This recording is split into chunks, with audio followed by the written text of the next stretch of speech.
I'm Simon Mitchell, President of Canberra City Band. Tonight I've got the pleasure of interviewing Bernie Evans. She's one of our life members. Many of our other members of Canberra City Band will know her as the band librarian, but she's also a very, very accomplished flute and piccolo player. She joined the band in 1978 and started competing in 1985, and she's won many competitions on both flute and piccolo. So Bernie, thank you very much for coming along this evening. What were your early experiences in music? Started piano when I was like 3 or 4, but that stopped by the time I was 10.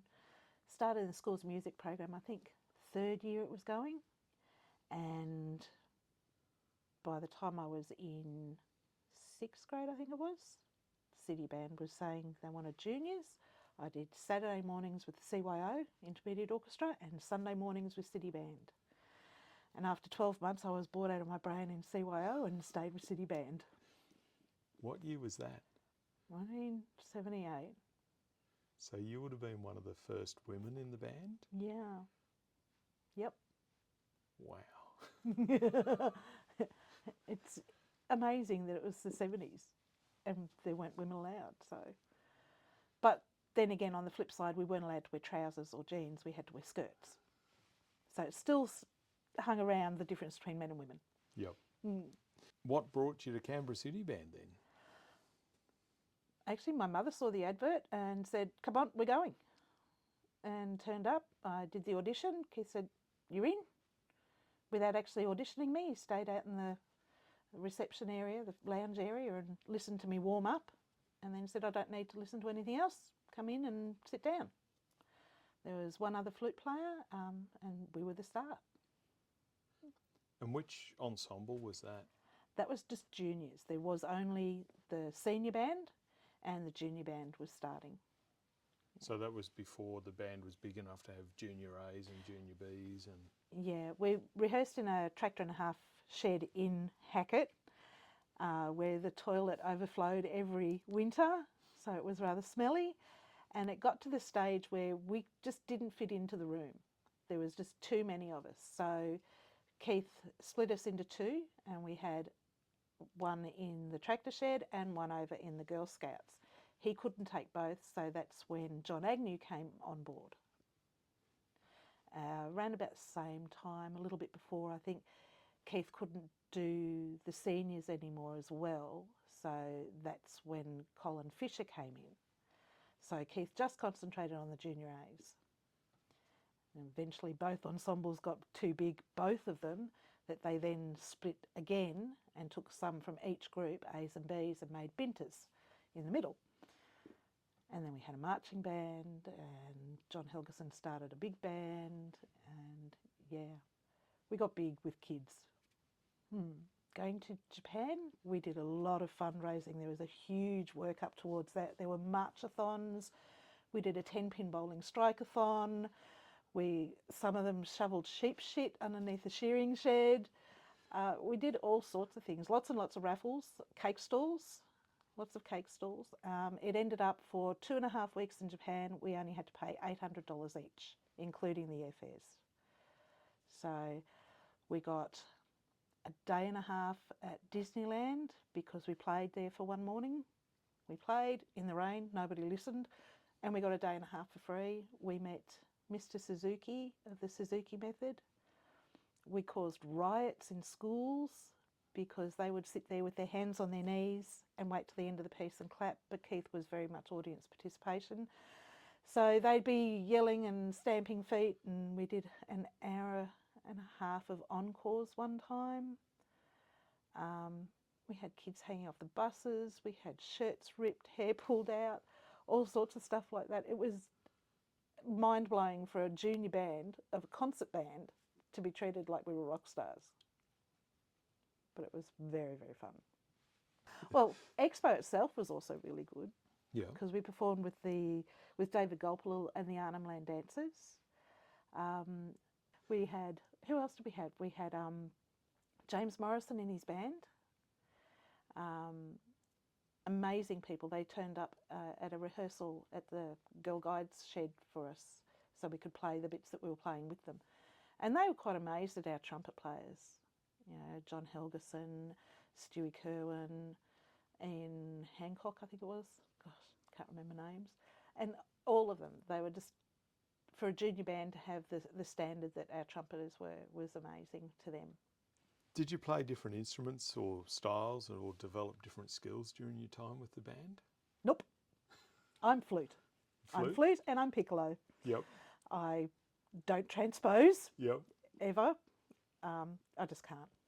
I can't. I start reading the music and play the notes that's in front of me, not the ones that are meant to be. So just flute and piccolo. So we're sitting here in the library. Mm. This has been a home for you for quite some time, Yes. a home away from home. How did that come about? Okay. So we had rehearsals in Hackett and Lindsay Frost was the librarian. Right.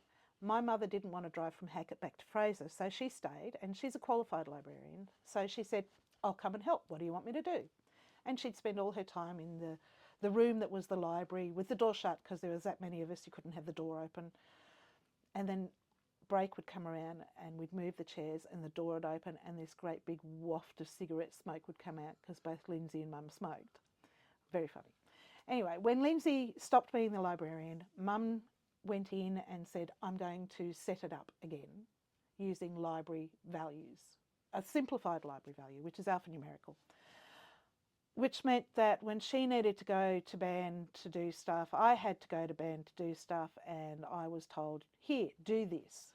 So I learned how to do it all, and then she moved to Sydney, I came back to band, there was no one being librarian, so yay, here I am. And your mum, Loretta, is also a life member of the band. Yes, she is. Yeah. Yes. Yeah. Amazing for someone who cannot read music at all.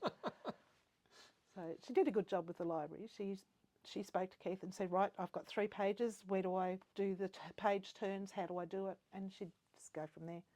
Did a lot of work on copyright. Back then there was no rules around sheet music. And we were predominantly juniors and there was no definition on what an educational facility was. So she was able to slide us into where educational, we can do some copying. In 1991 that got changed. It's now had sheet music defined, what an education facility is, so we don't do any of that anymore. We've got to just abide by it as written, unfortunately. It shows what a critical job being a librarian is for a band. Yeah. That and the amount of effort that's put into it, that she's been made a life member. Oh, yes. And you've been made a life member. Yeah. It's because you couldn't get rid of me. You can't get rid of her, might as well enshrine her here. Yeah. Were there any other particular concerts or gigs or performances that you've got fond memories of during your time in the band? We played for Torval and Dean when they landed at the airport. Very, very cold winter's day. The plane was late. We were standing out there for ages. It was back when we weren't allowed to wear trousers as women. So we're standing out there in our A-line skirts and pantyhose, freezing. And when they turned up, we played, of course, Bolero. We played it properly and we just got faster and faster and faster to the point where they said, we're never skating to what you play. So there's that one. What else? We were the marching band for Hello Dolly. The Simon Gallagher was in it. So we could have 2 rows to march on. We marched on in front of the pit it was only 2 people wide, up the side of the theatre. We played and then we marched back on. Being flute, I was at the very back. There wasn't anyone beside me and I don't like heights. So going past the pit was hard. And then having to be the first one on afterwards was interesting. We did it though. It was all good. It was a good fun job. Were you in juniors when you won the junior A grade? Yep, 3 years in a row. And while it was absolutely fantastic and mind-blowing, right, we were told by the ACT government, at the time we were still a budgeted item, we were told by, federal government that we had to go and play at the Nationals in Sydney. It was, I think it was the second year that concert bands, or the first or the second year concert bands were included. It used to be a brass band festival. Yeah. And so we went there and we played and we won. And we were just gobsmacked, absolutely gobsmacked. The next year, I think, was Adelaide. And every time our name was mentioned, we yelled and cheered and carried on like idiots. Thank goodness we won, because it would have been embarrassing if we hadn't. And then I think the next one was Canberra. It could be they were turned around.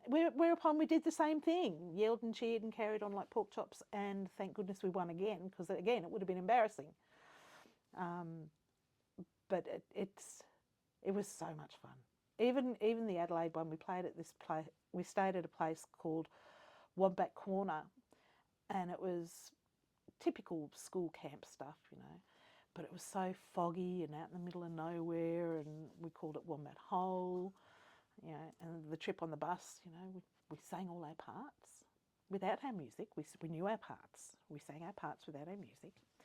And that was about the most exciting thing about Wombat Corner. That band that won 3 years in a row, yeah? Yeah. So there must have been players who, you know, you've continued playing, you've competed at nationals in the solos and party contests. There would have been other players in that band who went on to a professional career in music. Yeah. This is where I'm going to test my memory and I'm going to forget people. I know Donna Parks has become super qualified in education, professor of music or something. She's been over in America for years. You've got Stuart Kerwin, who's a session musician in Sydney. He played in Russell Crowe's 30-odd Foot of Grunt, that something sailor song, I don't know. I don't listen. You've got, I think it was Marnie, I don't know, can't remember her last name, on French horn. I think she went into Sydney Synth. You've got Andrea Davies, who went into the army, Jeff Gray, who was in the army. There's just so many of them that went further. There's quite a few people that played on cruises as the cruise entertainment. Thank you so much for No actually worries. putting yourself in front of the moving pictures and talking about your time in the band. Me and my double chins will turn up for anything for City Band.